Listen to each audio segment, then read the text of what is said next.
बिस्मिल्लाहिर्रहमानिर्रहीम। अस्सलाम वालेकुम। हमारा आज का टॉपिक है cost volume profit analysis. Cost volume profit analysis के अंडर हम 6 टॉपिक्स कवर करेंगे। The first one, CVP analysis और break even point. Next, the contribution by sales, that is CS ratio, the margin of safety, break even arithmetic and target profits, break even charts and profit and volume charts. Limitations of CVP analysis. Our first topic, CVP analysis. As the name suggests, cost volume profit analysis, यानी इसके नाम के मुताबिक हमें क्या समझ आ रही है, that it is going to tell us something about cost, volume and profit, और इन तीनों का आपस में ताल्लुक़ क्या है, इन तीनों का आपस में रिश्ता क्या है, हमें ये चीज़ पता चलेगी इस टॉपिक में से। Let's go through the definition.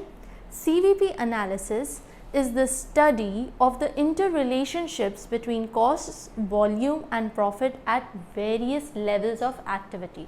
Various level of activity से क्या मुराद है, यानी कि अगर मैंने 10 प्रोडक्ट्स बनाए हैं, 10 यूनिट्स ऑफ दिस मार्कर, अगर मैं ये बना रही हूँ तो उसकी कॉस्ट क्या आएगी, ये 10 units of this marker will bear me how much cost, will earn me how much profit and will be bearing the expenses और not, will be making my expenses at a break even और not.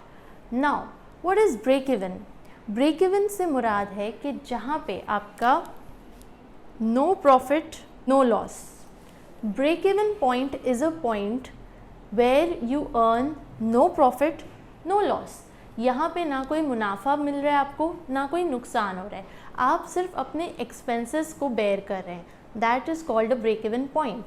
Break even point में basically ये पता लगाया जाता है कि हमें कितने units of a particular product बनाने चाहिए ताकि हमारी जो कंपनी है या हमारी जो ऑर्गेनाइजेशन है वो ब्रेक इवन पॉइंट पर पहुंच जाए, यानी कि ना कोई प्रॉफिट हो ना कोई लॉस हो। It is a very safe line. यहाँ पे हम काम कर सकते हैं सेफ्टी के साथ कि हमारे जितने खर्चे हैं वो पूरे हो रहे हैं, वो निकल रहे हैं, हम जितने यूनिट्स ऑफ प्रोडक्ट बना रहे हैं। मगर एज़ यू नो, बिज़नेस सिर्फ ब्रेक इवन पॉइंट तक पहुँचने के लिए नहीं किया जाता, उससे आगे का सफ़र है, यानी प्रॉफिट कमाने के लिए, how to earn more profit, how to earn income. लिहाजा हम ब्रेक इवन पॉइंट क्यों जानना चाहते हैं, क्यों हम इतनी फ़िक्रमंद हो रहे हैं, क्यों हमने एक पूरा का पूरा चैप्टर बना दिया इसके ऊपर कि कॉस्ट वॉल्यूम प्रॉफिट एनालिसिस किया जाए और CVP एनालिसिस के बाद ब्रेक इवन पॉइंट भी पता लगाया जाए। बिकॉज मैनेजमेंट को डिसीशंस लेने में आसानी होती है ताकि वो अपनी स्ट्रैटेजीज़ को रिव्यू कर सकें कि हाँ, हमने सोचा कि स्ट्रैटेजी नंबर 1, हम यहाँ से इस सप्लायर से मटेरियल ख़रीदेंगे, हम फ़लानी जगह को बेचेंगे, हमारी मार्केटिंग स्ट्रैटेजी ये होगी, हम अपने एक्सपेंसेस किस तरह से कट डाउन करेंगे, हम कौन सी चीज़ को ज़्यादा तवज्जो देंगे और कौन सी चीज़ को इग्नोर करेंगे। ये सारी चीज़ों के जो फ़ैसले हैं ये मैनेजमेंट ब्रेक इवन पॉइंट को देखते हुए रिव्यू कर सकती है, देख सकती है कि क्या हम जिस स्ट्रैटेजी पर मूव कर रहे हैं क्या वो हमें डिज़ायर्ड रिजल्ट्स प्रोड्यूस करके दे रही है या नहीं। और अगर ऐसा नहीं हो रहा तो मैनेजर्स क्या करेंगे, रिव्यू करेंगे अपनी पॉलिसीज़ को, रिव्यू करेंगे अपने प्लान्स को, रिव्यू करेंगे अपनी स्ट्रैटेजीज़ को और एक ऑल्टरनेटिव स्ट्रैटेजी की तरफ हो सकता है मूव करें ताकि उन्हें डिज़ायर्ड रिजल्ट्स मिल सके। मगर ये सारे काम तभी हो सकते हैं जब मैनेजमेंट वेल अवेयर हो कि हमारा ब्रेक इवन पॉइंट क्या होगा, हमें कितने प्रोडक्ट्स, कितने यूनिट्स ऑफ दिस प्रोडक्ट्स ये बनाने चाहिए ताकि हम ब्रेक इवन पॉइंट तो कम से कम रीच करें। ऐसा ना हो कि खर्चा भी हमारी जेब से जा रहा हो, which is very difficult for a company कि वो खर्चे भी अपने, मतलब जो कारोबार शुरू किया है वो कारोबार अगर अपने खर्चे भी ना निकाल सके तो फिर वो उस कारोबार के लिए एक बर्डन होता है, एक लाइबिलिटी होती है। मैनेजर्स और जितनी भी टॉप मैनेजमेंट के लोग होते हैं जिनके ऊपर decision making, policy making, strategy making होती है, वो इस बात का फ़ैसला करते हैं कि भाई हमें क्या करना चाहिए, हमें कौन सी स्ट्रैटेजी को पिक करना चाहिए, कौन सी स्ट्रैटेजी पे चलना है और कौन सी चीज़ों को हमने इग्नोर करना है ताकि हम एक ब्रेक इवन पॉइंट तक सिर्फ ना पहुँचें बल्कि उससे आगे का सफ़र भी तय कर सकें। ऑल राइट, तो मैनेजमेंट बेसिकली इंटरेस्टेड है to know the break even point and amount by which actual sales can fall below anticipated sales without a loss being incurred. हमने सोचा कि ये प्रोडक्ट जो है मार्केट में इस महीने 10,000 यूनिट्स बिकने चाहिए, इन रियलिटी 8,000 बिके, 2,000 कम बिके, हमारी एक्सपेक्टेशन से, हमारी एंटिसिपेटेड सेल्स से 2,000 यूनिट्स कम बिके।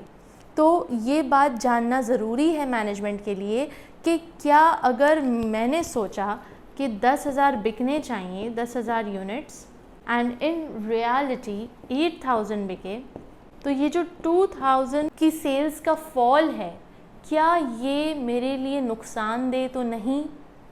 कहीं ये मेरे लिए नुकसानदेह तो नहीं?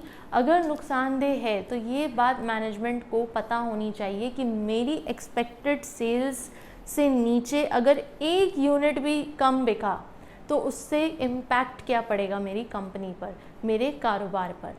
That is the reason the management wants to know about the break-even point and amount by which actual sales will fall than the anticipated sales. Now break-even point का formula क्या है, हम break-even point किस तरह find out कर सकते हैं, क्योंकि जाहिर है एग्जाम में प्रैक्टिकल सम्स तो आएंगे, तो आपको सॉल्व करना होगा, आपको फाइंड आउट करना होगा कि break-even point कैसे निकालते हैं, या किसी भी कंपनी का कोई भी सिनेरियो आपको एग्जाम्पल में दिया होगा, सम में आपको कोई भी स्टोरी, कोई भी केस स्टडी दे दी जाएगी और पूछा जाएगा कि भाई ब्रेक इवन पॉइंट निकालो, तो कैसे निकालोगे?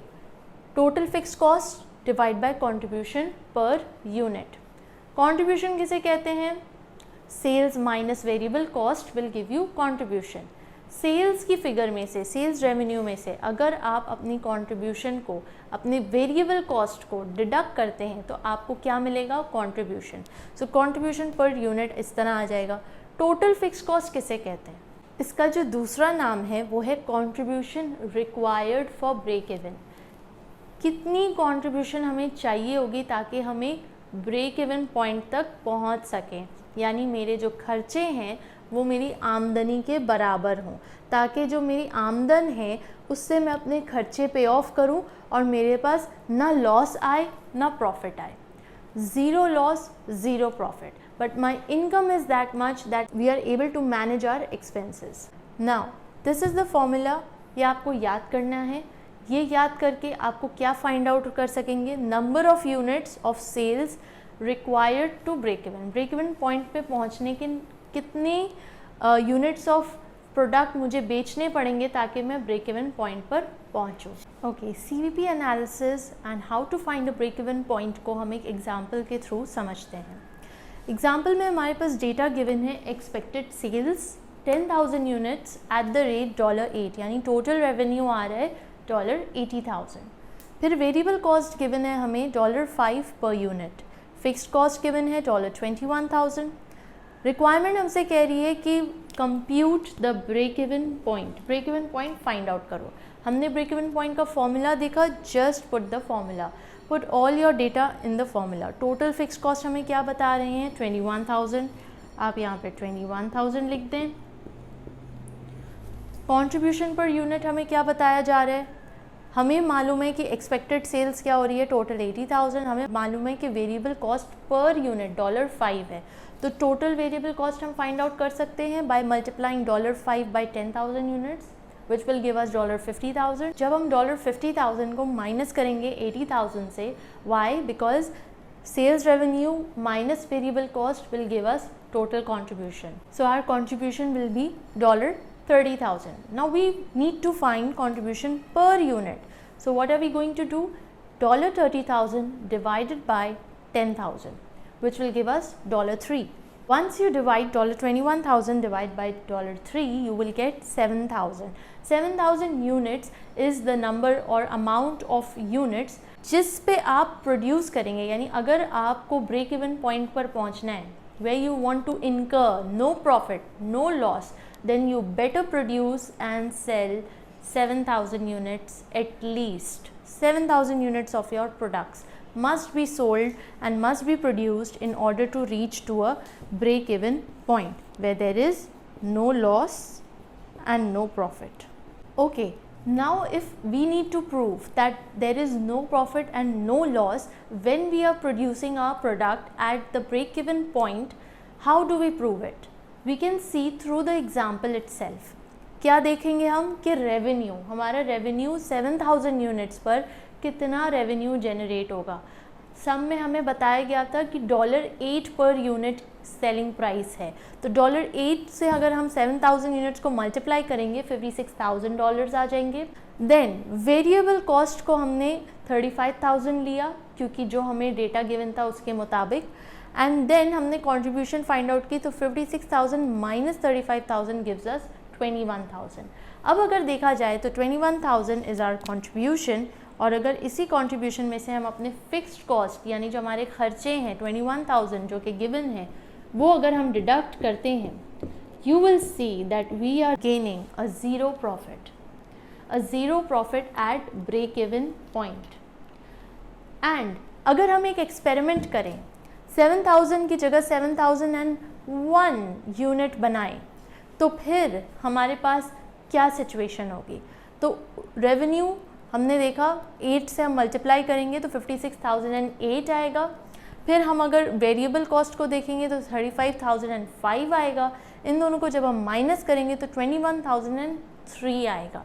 तो यहाँ पे जब हम फिक्स्ड कॉस्ट को डिडक्ट करेंगे तो हमारे पास $3 का प्रॉफिट आएगा। So here you go, you can see कि जब हमने 21,000 को 21,003 से डिडक्ट किया तो हमारे पास $3 का प्रॉफिट आ रहा है, राइट। तो क्या प्रूव हुआ कि ब्रेक इवन पॉइंट पर, ब्रेक इवन पॉइंट यानी this is the amount of units that needs to be produced and sold in order to reach to a zero profit zero loss. अगर हम इससे 1 unit भी ज़्यादा बनाते हैं या इससे 1 यूनिट भी कम बनाते हैं तो या प्रॉफिट आएगा या लॉस आएगा, it will not come to a zero. Okay,